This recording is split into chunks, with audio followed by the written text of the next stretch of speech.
ഈ ആമിന താത്താക്ക് തലയ്ക്ക് നല്ല കൊഴുപ്പാണ്. ഗുളികയ്ക്ക് മണ കിട്ടൂല മോനെ. ആമിന താത്ത എന്നല്ലാതെ മുഖം നോക്കി ചാള നമ്മള് വിളിച്ചിട്ടില്ലെന്നേ. വിളിച്ച് ഓള് എന്റെ അമ്മോന്റെ കിട്ടിയോള് ഇംഗ്ലീഷ് നമ്മളെ വിളിച്ച് പിച്ചീന്ന്. ആദ്യം അർത്ഥമൊന്നും പിടിയിട്ടില്ല. പശയോട് മൂറ് കണ്ടപ്പോ തിരിഞ്ഞ് എന്തോ തോന്നിയാണെന്ന് പറഞ്ഞ് പുറത്തിട്ടൊന്ന് കുടുക്ക്. അതിനാണ് നമ്മൾ ഈ പിരാന്തന്മാരുടെ നടക്കിക്കൊണ്ട് നാട്ടിൽ.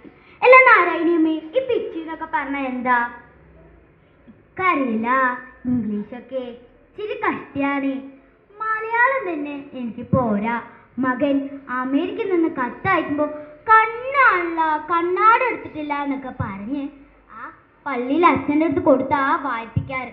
ഡോക്ടർ എന്ന ഭാവമില്ലാത്ത നല്ല കുട്ടിയാ അച്ഛൻ. എനിക്ക് എന്റെ ജനിക്കാതെ പോയ മോനെ പോലെ തോന്നുന്നു. അല്ല ആമിനൊക്കെ എങ്ങനെ ഇതപ്പടി നമ്മുടെ ദേഷ്യം പഠിക്കുന്ന ആമിനാന്നല്ലേ നീ? ആമിനെ താത്താന്ന് വിളിക്കും. മൂപ്പളം നോക്കട്ടെ. നിങ്ങൾ ഈ ഗുളിക കഴിക്കുന്നു അത് ഞാൻ ഡോക്ടറോട് ചെന്ന് പറയണോ? ഡോക്ടറിന് മൂക്കി കേട്ടോ. കള്ള ഹിമാറ്. സത്യം പറയാലോ ആ ഗുളിക കഴിച്ചാ തല പൊങ്ങൂലാന്നേ. സാരില്ല, ഇപ്പൊ ഇതൊന്നും ഓർത്ത് വിഷമിക്കണ്ട. പിന്നെ ഇന്ന് എന്റെ മോനും കുട്ടികളും വരുന്നത് അമേരിക്കയിൽ നിന്നാ. അവൻ ഇവിടുത്തെ സ്വത്തും പണവും ഒക്കെ വിറ്റു. അല്ലെങ്കിൽ തന്നെ എനിക്കെന്തിനാ സ്വത്തും പണമൊക്കെ? അല്ല ധാരാ വരുന്ന മുഴുട്ടി വരൂ.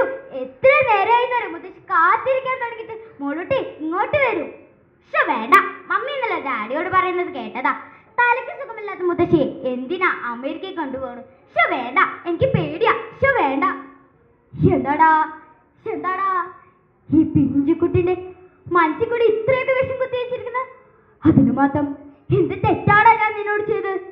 നീ എന്നെ കൊണ്ടുപോയില്ലെങ്കിലും വേണ്ട, ഗുരുവായൂരോ വല്ല ക്ഷേത്ര നദിയിലോ കൊണ്ടാക്കിയ